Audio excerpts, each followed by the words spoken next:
चलिए शुरू करते हैं। FSS act 2006 set number 4 on my YouTube channel Leo RK। तो फर्स्ट क्वेश्चन क्या है, तो कि FSS एक्ट 2006 ने कई कलम हेठળ સેમ્પલની વ્યાખ્યા આપવામાં આવી છે? તો કલમ 3(1)ZA માં કાયદા મુજબ પ્રાઇમરી ફૂડ એટલે શું? તો કાયદા મુજબ પ્રાઇમરી ફૂડ એટલે ખેતી બાગાયત કે પશુપાલન દ્વારા સીધો કુદરતી રીતે મળેલો પ્રોસેસ ન કરેલો ખોરાક. જો ખોરાક તેના પેકેજિંગ અથવા દેખાવ દ્વારા ગ્રાહકને અસલી બ્રાન્ડ હોવાનો ભ્રમ પેદા કરે તો તેને મિસ બ્રાન્ડેડ ફૂડ કહેવામાં આવે છે. શું કહેવામાં આવે છે? મિસ બ્રાન્ડેડ છે. પછી FSS એક્ટ હેઠળ લોકલ એરિયા તરીકે જાહેર કરી શકે છે કોને? તો કે FSS એક્ટ હેઠળ લોકલ એરિયા તરીકે કોને ગણે? તો મ્યુનિસિપલ કોર્પોરેશન વિસ્તાર, પંચાયત, જિલ્લા, રાજ્ય સરકાર દ્વારા નોટિફાઈડ કરાયેલો કોઈ ચોક્કસ વિસ્તારમાં. કઈ કલમ હેઠળ સેન્ટ્રલ લાઇસન્સિંગ ઓથોરિટીની સત્તા વ્યાખ્યાયિત કરવામાં આવી છે? તો કે કલમ 31 હેઠળ છે સેન્ટ્રલ લાઇસન્સિંગ ઓથોરિટીની સત્તા વ્યાખ્યાયિત કરવામાં આવી છે. નેક્સ્ટ ક્વેશ્ચન, FSSAIના ચેરપર્સન અને સભ્યો રાજીનામું આપવા ઈચ્છે તો કોને લિખિત નોટિસ આપવી પડે છે? તો કે કેન્દ્ર સરકારને. કઈ કલમ હેઠળ FSSAIના સભ્યો ચેરપર્સન તેમના પદ પરથી હટાવવાની જોગવાઈ છે? તો કે કલમ 7 હેઠળ FSSAIના સભ્યો કે ચેરપર્સન તેમના પદ પરથી હટાવવાની જોગવાઈ છે. જો કોઈ ખાદ્ય સામગ્રી નમૂનામાં હેવી મેટલ જેમ કે લેડની માત્રા મર્યાદા કરતાં વધી જાય તો કલમ 21નું ઉલ્લંઘન થાય છે. તો લેડનું શું કહેવાય છે? લેડની માત્રા વધી જાય મર્યાદા કરતાં તો કલમ 21નું ઉલ્લંઘન થઈ ગયું કહેવાય છે.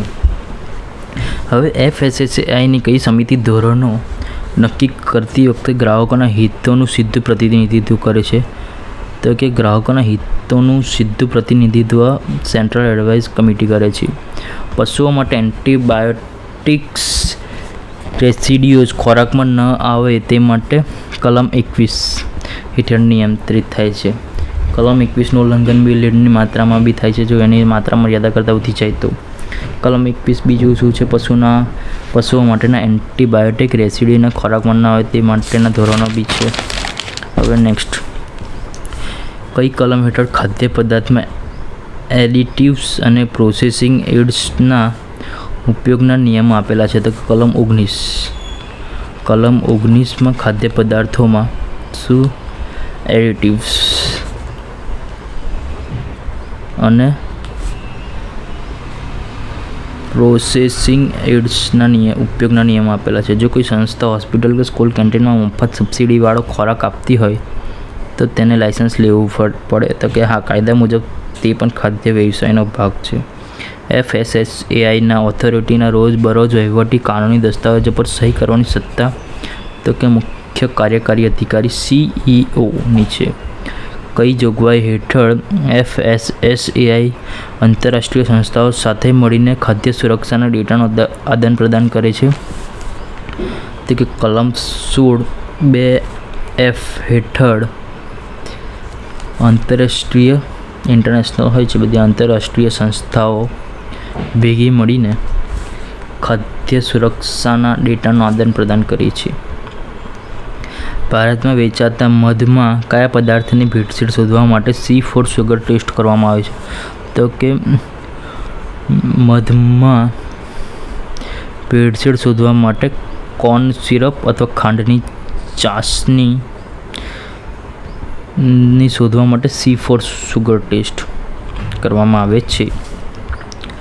પ્રોપ્રાઇટરી ફૂડ એટલે જેના માટે FSSAIના નિયમો હજુ સુધી કોઈ ચોક્કસ ધોરણો નક્કી નથી થયા પણ તે સુરક્ષિત છે તેને પ્રોપ્રાઇટરી ફૂડ કહેવામાં આવે છે. જો કોઈ ખાદ્ય પદાર્થ ન્યુટ્રિશનલ પ્રોફાઇલિંગમાં નાપાસ થાય તો કઈ કલમ હેઠળ રોક લગાવી શકે છે? કલમ 24. કલમ 24 હેઠળ રોક લગાવી શકે છે શેના પર? તો કે ન્યુટ્રિશનલ પ્રોફાઇલિંગમાં.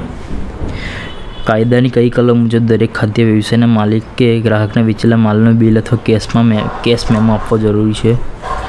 કે કલમ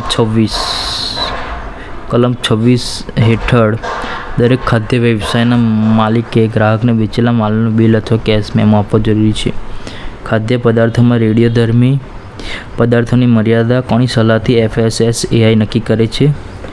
તો કે ખાદ્ય પદાર્થોમાં રેડિયોધર્મી પદાર્થોની મર્યાદા એટોમિક એનર્જી રેગ્યુલેટરી બોર્ડની સલાહથી FSSAI નક્કી કરે છે. રેડિયોએક્ટિવ એટલે કેન્સર થઈ શકે એવા બધા પદાર્થો છે. કયા કિસ્સામાં સ્ટેટ લાઇસન્સની જગ્યાએ સેન્ટ્રલ લાઇસન્સ લેવું અનિવાર્ય બને છે?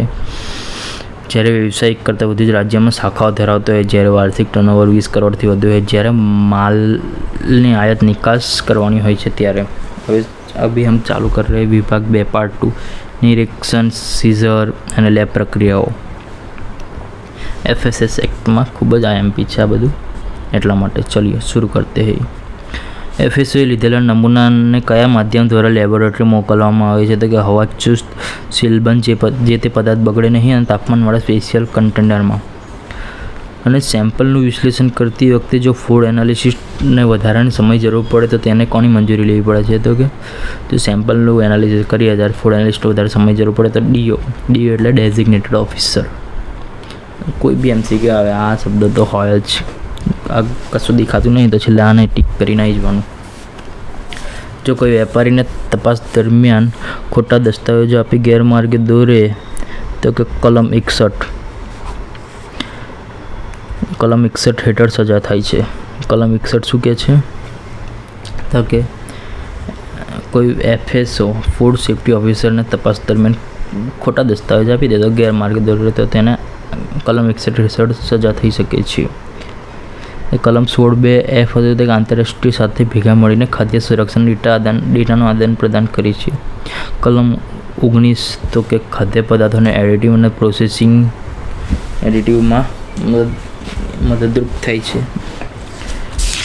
અને કલમ 21 હેઠળ લેડની માત્રા મર્યાદા વધી જાય તો કલમ 7 હેઠળ FSSના સભ્યો છે. એ બધું છે. અને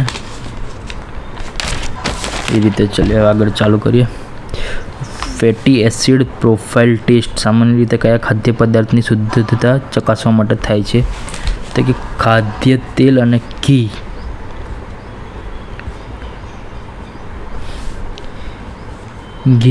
ખાદ્ય પદાર્થની શુદ્ધતા ચકાસવા માટે જ થાય છે ફેટી એસિડ પ્રોફાઇલ ટેસ્ટ. આ બી ઇમ્પોર્ટન્ટ છે. ફેટી એસિડ પ્રોફાઇલ ટેસ્ટ ઘી અથવા ખાદ્ય તેલ. કાયદાની કઈ કલમ હેઠળ ડેઝિગ્નેટેડ ઓફિસરને કોઈ વેપારીનું લાઇસન્સ સસ્પેન્ડ કરવાની સત્તા છે? તો કે કલમ 32 ઇમ્પ્રુવમેન્ટ નોટિસનું પાલન ન કરવા બદલ ડેઝિગ્નેટેડ ઓફિસરને કોઈ બી વેપારીનું લાઇસન્સ સસ્પેન્ડ કરી શકે છે. FSO દ્વારા જપ્ત કરાયેલ કોઈ પદાર્થ જો બિનઅધિકૃત રીતે વેપારી પોતે સીલ તોડીને વેચે તો કલમ 57 હેઠળ 3 હેઠળ સજા થાય છે. અને કલમ 32 હતી તો કે ઇમ્પ્રુવમેન્ટ નોટિસનું પાલન ન કરે તો વેપારી લાઇસન્સ સસ્પેન્ડ મોકૂફ થઈ શકે છે. જો લેબ ટેસ્ટમાં દૂધની અંદર સ્ટાર્ચની ભેળસેળ માલુમ પડે તો તેને શોધવા માટે આયોડિન સોલ્યુશન સ્ટાર્ચ સાથે વાદળી રંગ આપે છે તે કેમિકલ વપરાય છે. કાયદા મુજબ નોટિફાઈડ લેબોરેટરીના રિપોર્ટને સત્તાવાર અદાલત પુરાવા ગણવામાં આવે છે. જો કોઈ વ્યક્તિ બ્રાન્ડેડ ફૂડ કુકિંગ ઓઇલનું ખાલી ડબ્બામાં સસ્તું તેલ ભરીને વેચે તો મિસ બ્રાન્ડિંગ અને એડલ્ટ્રેશન બંનેનો ગુનો બને છે. ફૂડ સેફ્ટી ડિસ્પ્લે બોર્ડ એટલે શું? ગ્રાહકો જોઈ શકે તે રીતે કાઉન્ટર પર લગાવવામાં આવતું ફરજિયાત કલર કોડેડ બોર્ડ છે. રેસ્ટોરન્ટ અને હોટલ વ્યવસાય માટે કયા રંગનું ફૂડ સેફ્ટી ડિસ્પ્લે બોર્ડ વાપરવું ફરજિયાત છે? તો કે પર્પલ જાંબુની રંગનું. આ બી નવું હતું. આ બી સારો ક્વેશ્ચન છે. Food safety display board restaurant અને હોટલ માટે તો કે પર્પલ અથવા જાંબુની રંગ. FSSAIના નિયમો મુજબ પેકેજ પીવાનું પાણીમાં કયું સર્ટિફિકેશન હોવું કાયદાકીય રીતે ફરજ છે? તો પીવાના પાણી માટે ISI અથવા BSI માર્કનું. જો કોઈ તેલના સેમ્પલમાં આર્જેમોન ઓઇલની ભેળસેળ મળે તો સ્વાસ્થ્ય માટે કઈ ગંભીર બીમારીનું કારણ બની શકે છે? તો કે એપિડેમિક ડ્રોપ્સી નામની બીમારી થઈ શકે છે આર્જેમોન ઓઇલની ભેળસેળ માટે.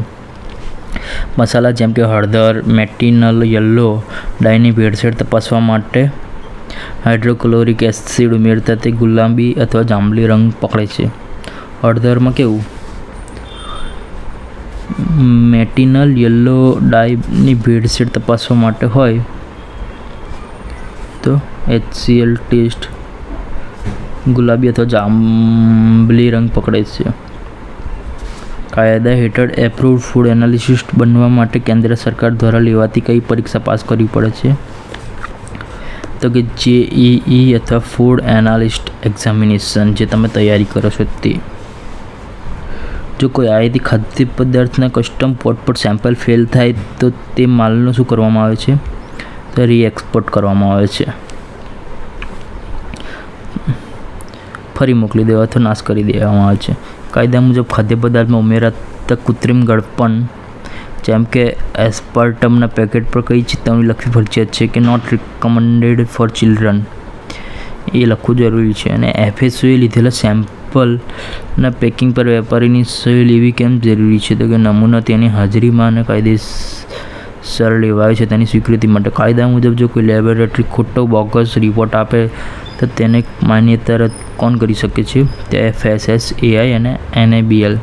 ફૂડ બિઝનેસ ઓપરેટર પોતાના લાયસન્સ પૂરું થવાના કેટલા દિવસ પહેલાં કરાવવું જરૂરી છે જેથી લેટ ફી ના લાગે? તો FBOએ લાયસન્સ રિન્યુઅલ કરવા માટે 30 દિવસ પહેલાં જ કરી દેવું. વિભાગ 3 વિશેષ ગુનાઓ ન્યાયિક સત્તાઓના હાઈકોર્ટના ચુકાદા વગેરે. કાયદાની કઈ કલમ હેઠળ લાયસન્સ વગર વ્યવસાય કરવા બદલ દંડની જોગવાઈ છે? તો કે કલમ 63.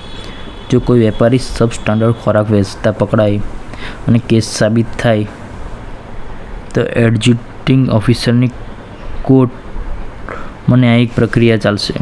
કયા પ્રકારના ગુનાઓ માટે સ્પેશિયલ કોર્ટમાં જેલની સજાની સુનાવણી થાય છે? તો અસુરક્ષિત ખોરાકના કારણે ગંભીર ઇજા કે મૃત્યુ થવાના કેસમાં. કઈ કલમ અદાલતની સત્તા આપે છે કે ગુનાખોરના નામ અખબારમાં જાહેરાત છપાવી શકે જેથી જનતા જાગૃત થાય? કલમ 72.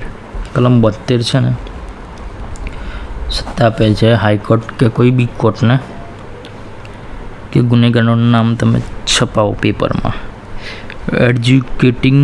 એડજ્યુડિકેટિંગ ઓફિસર સમક્ષ કેસ રજૂ થયા બાદ તેમને કેટલા સમયમાં તેનો નિકાલ કરવાનો પ્રયત્ન કરવો જોઈએ?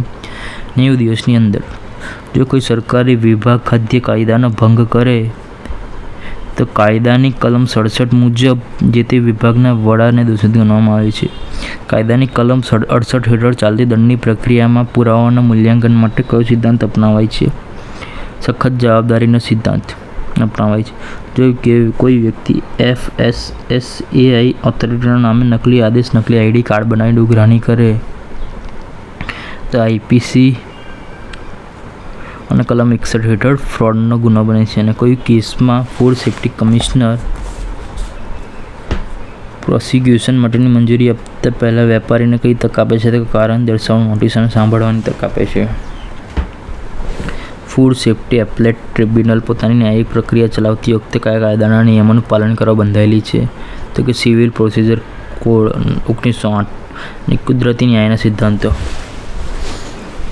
કાયદાની કઈ કલમ હેઠળ જાહેર જનતાને બિનજરૂરી ભયથી બચાવવા માટે કટોકટી સામે કેન્દ્ર સરકાર કાયદામાં સુધારા કે વટહુકમ લાવી શકે છે?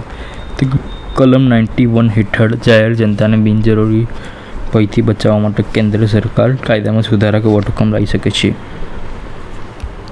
જો કોઈ ખાદ્ય વ્યવસાયી કાયદા હેઠળ નિયુક્ત કરાયેલા ઓડિટરને સહકાર ન આપે તો કલમ 58 હેઠળ 2 લાખ સુધીનો દંડ થઈ શકે છે. એ બી સામાન્ય છે.